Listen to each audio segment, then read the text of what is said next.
What's going on, guys? Thick44 here, Human Man Warrior, and I am at NAMM 2020, Winter NAMM 2020. It's my second NAMM, and this is where I come to feel inferior because there's tons of talent here. But it's also where I come to check out lots of gear. I'm going to do that. I'm not going to buy another guitar, I swear to God. Maybe not, but hey, just come along, we'll check everything out.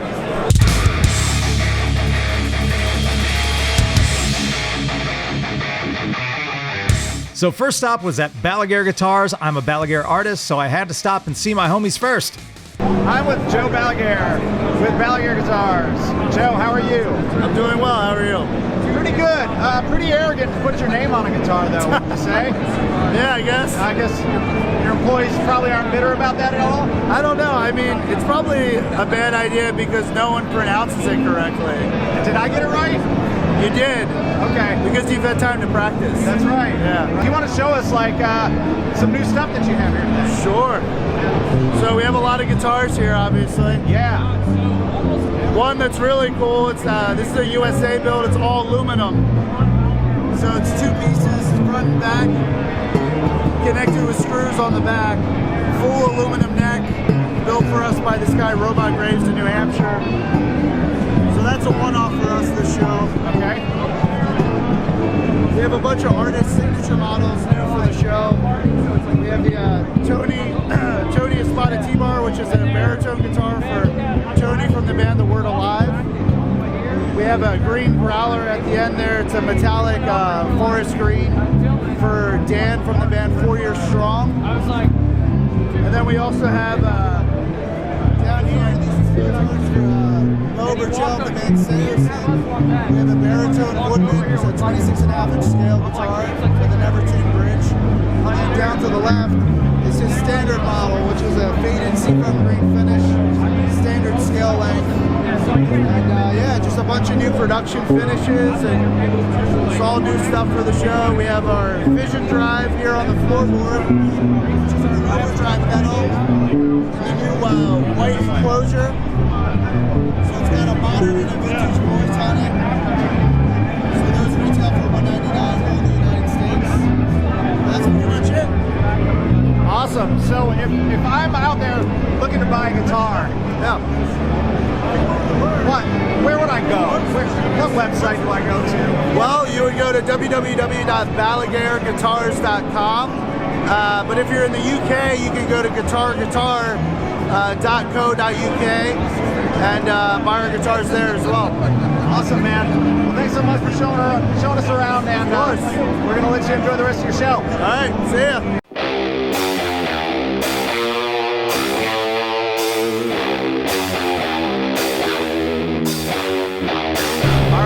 With my squad mate, Jesse and Michel from Kiesel Guitars. Jesse, you enjoying NAMM? It's crazy, man. I'm enjoying it. Definitely exhausted, but you get to see all the homies, and that's definitely worth it alone right there, man. You get to see all the battle homies from online, you know? Yeah, yeah. Hey, man, so a lot of people know I own a Kiesel. I love my Kiesel. Let me see some of your favorite guitars here in the booth right now. All right, favorite ones at the booth. Well, of course, for shows, of course, Ice. Completely see-through acrylic guitar to kind of show off the interiors of a Kiesel. You know, all the electronics, all the controls, dual carbon fiber rods, and the truss rod as well in there for that stability. Pretty sweet. And then we have the new stuff over here, the headless Delos. Kind of hard to get in here with everybody playing, but we just put out a headless Delos. Our Delos is kind of like the our version of a Stratocaster, you know, traditional. We do a lot of headless stuff, so we wanted to do headless meets, you know, modern meets traditional. We put out the headless Delos, and we got our Type X as well. These are our G-Release models this year. Type X is kind of like an X-body, headless, neck through, just like shred machine. Those are really, really rad guitars. Let's see what else we got. Check out some of the wild stuff over here. Our Aries are very, very popular. Go ahead, man. Got the crazy pink stuff, the crackles. One cool thing we do this year too, back over there, is the dual color crackles. So that one has like a pink and a purple. Yeah. So instead of just doing the single color, you can pick two colors and we'll blend them together and kind of give you a crazy wild look. Hell yeah, man. Yeah. Looks good, man. Thanks so much. You're welcome. Hey, we're gonna get back on Call of Duty soon. Yeah. Hey, we're just missing Aztecia. I know. I know. Farming noobs. Yeah.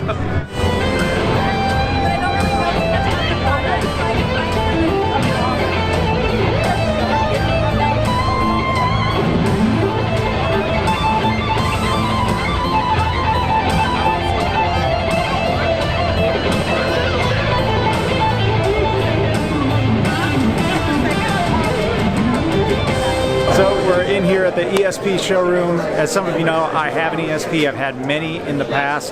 The biggest problem that ESP has is actually a really good problem, is that the mid-range stuff that they sell is very close to the high-level stuff. So the playability is not that noticeable, even though the price difference is sometimes a couple $1,000s.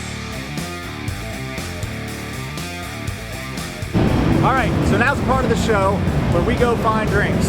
We've only been here probably 30 minutes, but we're thirsty. So me and my camera lady, very, very special camera lady, gonna go get some alcohol. Let's go. So real quick, I have to do a VO here because I wasn't able to talk about it at the booth, but I stopped at the Driftwood Amplifiers booth. And this is an amp that I've been watching for a while. I have a Kemper amplifier that has a sim on it of the Driftwood Purple Nightmare, which is what I'm playing right here, and it is my favorite tone. But when I actually played the amp in person, I fell in love with it and I decided to order one. So there will be a demo on the channel. It is honestly the best amp I've ever played and I can't wait to show it off. So finally found beer. We were walking around for a few hours and stood in line for a while, and yeah, I've got beer now. It's Corona. If you're being a snob and like, oh, he's drinking cheap beer, you know what? You don't have to drink it. I have to drink it, and I'm gonna drink it. Anyways, found beer.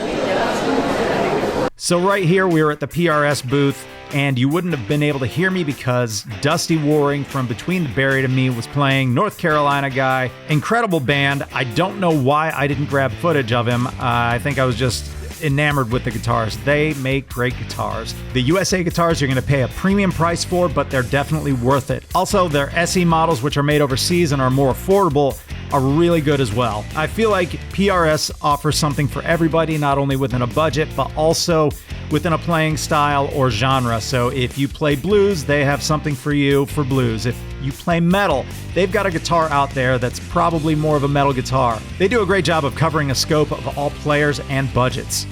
So one thing I'm realizing is everybody builds guitars, and everybody has effects pedals, and everybody has amps. And there's too much stuff, and there's a good chance that my brain is going to explode.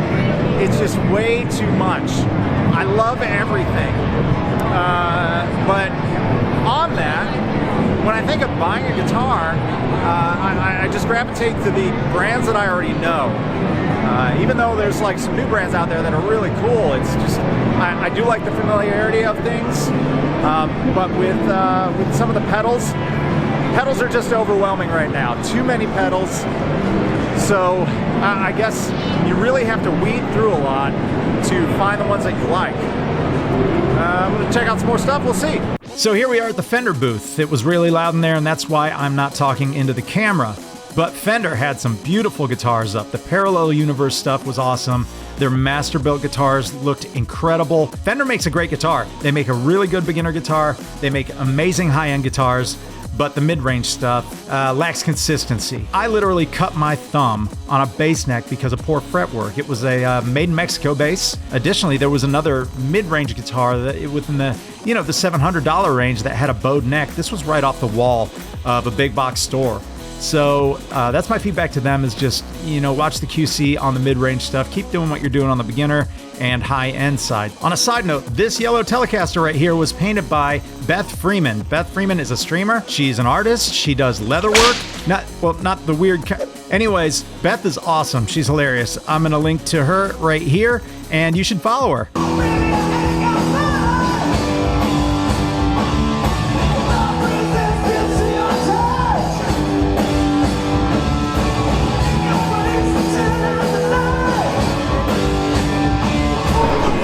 Alright, so right now I'm at the Gibson booth, which is actually more like its own hall.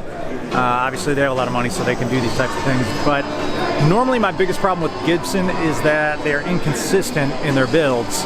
I have a Gibson, it's perfect. They made the perfect one and I have it, it's mine, you can't have it.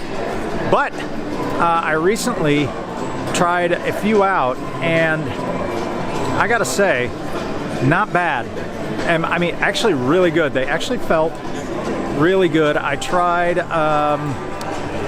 there's one over here. Some guy's drinking a beer. I want his beer more than the guitar. The Gibson Les Paul Modern, but that guitar played great. There was also some reissue stuff. Normally with the reissue stuff, I think it's garbage. But the reissue stuff, they're getting better. I apologize for chewing gum, but I had some garlic noodles and I'm trying to get my breath under control. So, whatever. Real quick, I want to talk about this guitar right here.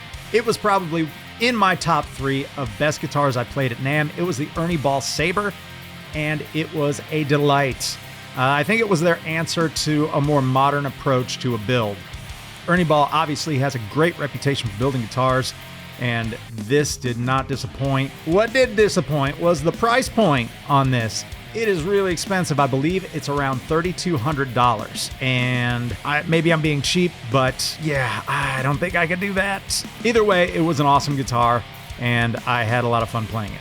This is me and James. James works at Traveler Guitars. Traveler Guitars are exactly what they're named. They're travel guitars. They're small. Don't make short jokes. I'm 5'10". I'm not that short. Anyways, these are pretty cool. You can plug headphones right into them. You don't need an amp. You can still plug it into an amp, but you can just noodle around if you're traveling, doing whatever.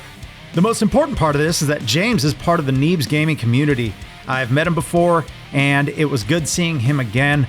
And this is in no way, shape, or form to get James that promotion that we talked about. Wink, wink, nudge, nudge. Send me one of these. All right, so that's day 1 of NAMM for me. I think day 1 was actually yesterday of NAMM, but my first day of NAMM 2020, and it's been pretty great. And behind me, this guitar, which has someone's signature on it. You know, Betancourt himself with the signature. This guitar is amazing. My buddy Felix has one of these, and I love it. And I'm gonna buy it behind my wife's back.